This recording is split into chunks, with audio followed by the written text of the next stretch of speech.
Assalamualaikum warahmatullahi wabarakatuh. Eh, Saat ini saya akan menceritakan kisah sejati saya tarung dengan COVID. Ini adalah hari ke-29 ya, dari saya drop. Saya mengambil hikmahnya. Kenapa Tuhan memberikan saya ujian begitu? Kenapa Tuhan menyelamatkan saya? Mungkin agar saya bisa berbagi kepada teman-teman sekalian dengan bantuan oksigen gitu. Jadi mungkin saya bercerita agak lebih leluasa karena ada bantuan pernapasannya. 26 November Fajar saya dibawa sama anak saya ke rumah sakit umum gitu.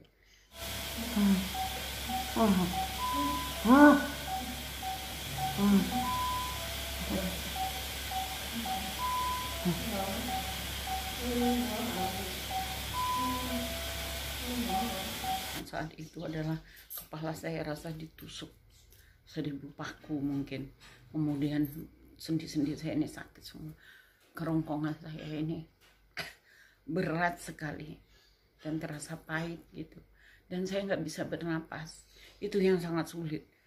Napas itu sesak, saya pasti akan mati, itulah yang ada dalam pikiran saya. 3 hari 3 malam saya merasakan. Tadinya saya kira 2 hari 2 malam ya, ternyata anak-anak saya bilang 3 hari 3 malam gitu. 3 hari 3 malam saya dalam keadaan kritis gitu. Saya merasakan itu, nggak tidur sedetik pun, nggak pingsan sedikit pun gitu. Benar-benar luar biasa. Jadi otak saya bisa merekam semua kejadian, semua apa saya dengar. Mata saya bisa mencem aja, saya nggak bisa buka mata, tapi kayaknya lebih nyaman saya tutup. Saya dengar anak-anak saya berdoa dan membaca ayat-ayat suci untuk saya dan memompa semangat saya. Mama kuat, mama pasti kuat, mama pasti kuat. Dan saya dengar ibu di belakang saya ya, yang di samping saya anak-anaknya juga begitu. Ibu, jangan tinggalkan kami, ibu. Terekam di luar ruangan saya, orang nangis meninggal, warga nangis jerit-jerit meninggal. Dan bentar-bentar saya lihat tenaga ini berlari sana berlari sini, ada yang koma. Dan pada saat itu memang COVID-nya mungkin sedang puncaknya ya. 1 hari 3 orang meninggal. Itu masuk semua ke telinga saya. Setelah melewati masa krisis, badan saya lumayan sudah nggak begitu sakit ya, tapi masih begitu lemah gitu. Lemah sekali, tidak bisa melakukan apa-apa gitu. Tapi pada hari kelima saya sudah bisa main HP, sudah bisa duduk mengisi hari-hari saya dengan bermedia sosial gitu. Udah bisa saya lakukan gitu. Kemudian tapi saya nggak bisa tidur, sulit sekali tidur gitu. Badan capek ya, bayangin sekian lama saya nggak bisa tidur. Sudah diberi obat tidur selalu, tapi hanya tidurnya sedikit. Suka halusinasi yang datang bila begitu senyap gitu. Jadi halusinasinya kadang menyenangkan, kadang mengerikan gitu. Kadang ya aneh-aneh aja. Jadi nggak bisa tidur. Bener, sekian hari nggak bisa tidur tapi badan capek. Harus beradaptasi dengan berbagai situasi yang paling sulit sekalipun gitu. Saya harus belajar dari kegagalan almarhum suami saya ya. Dulu berapa kali dirawat, dia selalu bermasalah dengan SOP yang diberikan pada saat perawatan, sehingga kadang-kadang membuat itu menambah kesulitan gitu. Dan juga saya juga mengamati ibu di sebelah saya, pasien yang di sebelah saya juga begitu. Jadi saya sangat yakin apa yang diterapkan oleh para tenaga kesehatan untuk kita boleh ini boleh itu ada pasti disesuaikan dengan kondisi kita. Nah, tidak bisa turun dari tempat tidur, jadi kita mau buang air besar air kecil di tempat tidur, itulah buang air di pampers di atas tempat tidur itu sangat sulit, sangat, karena kita nggak biasa ya gitu. Jadi saya konsentrasikan penuh gitu baru dia bisa keluar gitu. Dan alhamdulillah anak saya dengan penuh cinta dan kasihnya mengurus saya. Saya lihat kalau almarhum suami saya dan ibu di sebelah, pasien di sebelah saya, dia nggak bisa, dia mau merasa beol, dia berusaha mau turun, dia mau berusaha mau ke WC, padahal energi kita kan benar-benar sangat amat terbatas. Akhirnya apa, posisinya berubah, dia bisa turun, tapi semuanya jadi berantakan. Alat-alat yang ada di tubuh kita, impus-impus dan semua ini jadi berubah lagi, harus ditata lagi. Itu kan sudah membuang energi kita banyak gitu. Dan akhirnya dia nggak bisa naik lagi, ditarik ke atas lagi, membuang energi lagi. Jadi ya itu mungkin yang membuat dia sampai hari ini. Saya dengar berita dari anaknya masih dimasukkan dalam, masih di ICU. Kita berdoa aja semoga beliau cepat sembuh dan cepat berkumpul sama keluarganya. Berdasarkan pengalaman saya itu, jadi saya memang benar-benar mempersiapkan mental saya untuk menerima kondisi sesulit apapun gitu. Jadi bentar kata perawatnya, ibu maaf ya ibu, kami harus memasang alat ini ibu gitu. Pasang, tahu alat apa-apa, ini mungkin agak sakit ibu gitu kan gitu. Silakan mbak, pasang mbak, saya akan terima. Sebenarnya udah kita kencang semua kan, takut, tapi saya lepaskan, saya ingin sehat, saya ingin sembuh gitu. Lakukanlah apapun lakukan. Nah, ibu maaf ya ibu katanya, ini suntiknya sakit banget, saya diimpus di sini dan saya lihat itu memang obat. Ini sekarang karena jari-jari itu sudah, tangan itu sudah ini apa kan cuman buat kenangan aja.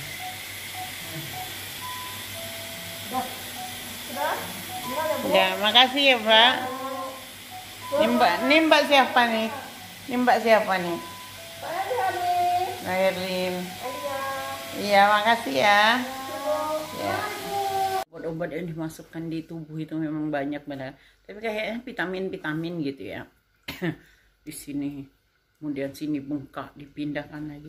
Dan tubuh saya kan, badan saya kan gemuk. Sudah gemuk, udah bengkak-bengkak semua. Jadi susah benar mencari ini urat-urat di tubuh saya. Sakitnya minta ampun. Saya kadang rasanya saya mau menjerit, mau menghindar. Sakit. Cuman saya harus menerima semua ini. Saya harus menerima kondisi ini gitu. Kemudian suntik ya Bu di pusatnya gitu, disuntik. Ya Allah, memang dia bilang sakit ya Ibu, sakit disuntiknya, sakit setelahnya. Tapi saya nikmati aja, saya nikmati niat saya, yang penting saya sehat, yang penting saya sehat. Itu aja tujuan saya, agar saya cepat sampai dokter selalu muji progres saya.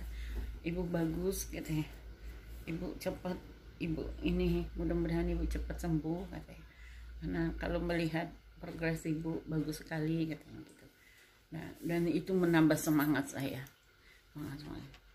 Makan ini mati rasa, nggak ada rasa, tapi saya makan semua, apapun saya paksa makan gitu. Yang penting saya sehat gitu. Katanya harus banyak makan ibu, harus memperhatikan semua. Ada yang antar ini obat herbal, yang ngasih obat herbal, saya minum, yang penting saya mau sehat gitu. Alhamdulillah 12 hari ya, 12 hari selesai, habis di tes ulang saya sudah dibolehkan diizinkan pulang, walaupun masih ada persyaratannya misalnya oksigen harus dikontrol terus ya. Kalau sekarang alhamdulillah sudah tinggi nih saya kadar oksigen dalam darah ya, itu harus 95 ke atas. Kalau 95 ke bawah berarti kita harus dirawat gitu. Nah ini saya sudah 95 ke atas gitu. Dan saya senang sekali saya bisa pulang ke kamar saya gitu ya, bahagia sekali. Dan saya juga jadi saya kondisikan nih begini nih saya. Nah itu WC saya, jadi saya bisa leluasa saya ke WC gitu. Saya sampai di rumah, rasanya bahagia sekali. Saya bisa buang air di WC, saya bisa mandi. Bayangkan selama 12 hari saya nggak mandi gitu ya, tapi saya nikmati semua. 12 hari saya nggak ke WC, 12 hari saya ya buang air besar, buang air kecil, dirawat sama anak saya gitu. Alhamdulillah banyak hikmah yang saya dapat dari pengalaman hidup saya ini, pengalaman yang benar-benar tidak bisa saya lupakan seumur hidup saya gitu. Pengalaman saya hidup kembali gitu ya. Sini juga saya melihat bagaimana tenaga medis itu ya. Selama ini saya sih ya dengar-dengar tapi nggak begitu memperhatikan. Sekarang saya begitu hormat rasanya, begitu bagaimana mereka tuh berjerih payah, nggak peduli siang malam, nggak peduli pajar, dengan baju covidnya itu mengurus pasien yang begitu banyak, luar biasa bagi saya. Dan saya memikirkan kalau tanpa bantuan mereka saya tidak akan bisa hidup lagi gitu. Nikmat yang luar biasa mendapat sinar matahari pagi, keringat jadi bercucuran, segar sekali sampai ke kulit kepala ya. Aku terpaksa melepaskan dulu jilbabku karena agar mataharinya masuk sampai ke kulit kepala. Ini satu hal yang luar biasa, ini mujizat Allah. Saya masih bisa merasakan ini semuanya. Memang saya ini orangnya workaholic ya. Saya memang orang yang mencintai pekerjaan, karena memang pekerjaan yang saya ciptakan di Korin Center ini ya, kebetulan saya ketua umum Yayasan Korin Center. Jadi pekerjaan-pekerjaan yang saya lakukan, yang saya ciptakan di Korin Center ini adalah pekerjaan-pekerjaan yang memang saya suka, yang memang menyenangkan saya gitu. Sehingga saya menikmati semuanya. Kadang-kadang saya sibuk dengan kesenangan saya bekerja, saya lupa hak-hak tubuh saya yang seharusnya banyak mendapat istirahat, yang harusnya tubuh saya harus mendapat imun yang kuat, yang harusnya tubuh saya memperhatikan SOP COVID. Selama ini memang saya sedikit abai kan waktu istirahat. Sedangkan saya di usia saya yang 62 ini adalah usia yang rentan COVID kan, rentan COVID. Kemudian usia yang memang harus banyak istirahat, usia pensiun. Harusnya saya sudah banyak pensiun, tapi ini enggak. Saya selalu berkobar-kobar. Saya kalau bawa mobil saya nyetir sendiri, gitu kemanapun. Dan setiap saat,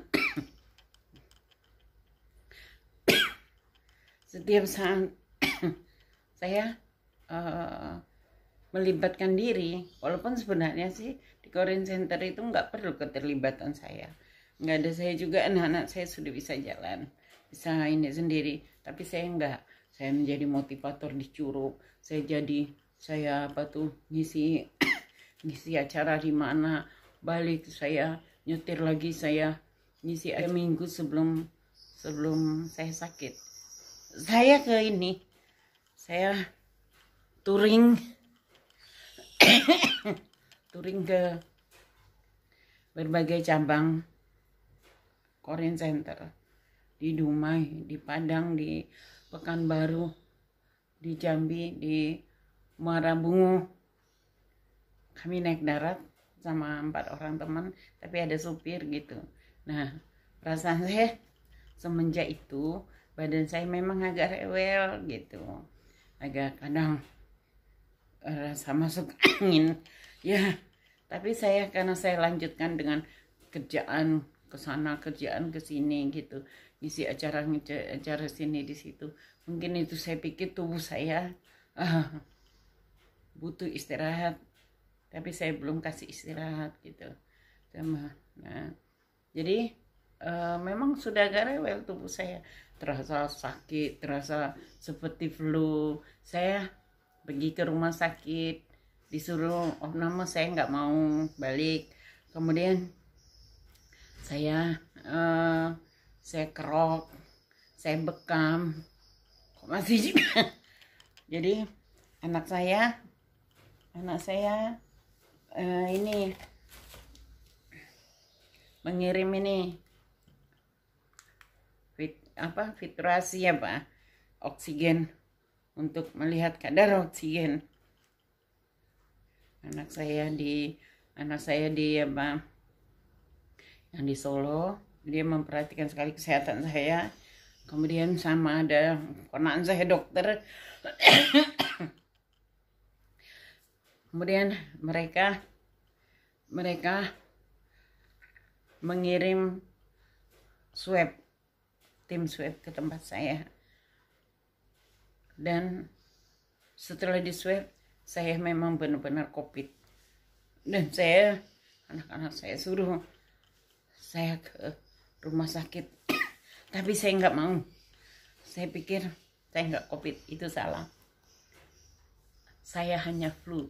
Saya hanya butuh istirahat, saya bilang. Nah, ternyata ya tanggal 26 Fajar itu benar-benar saya nggak kuat lagi.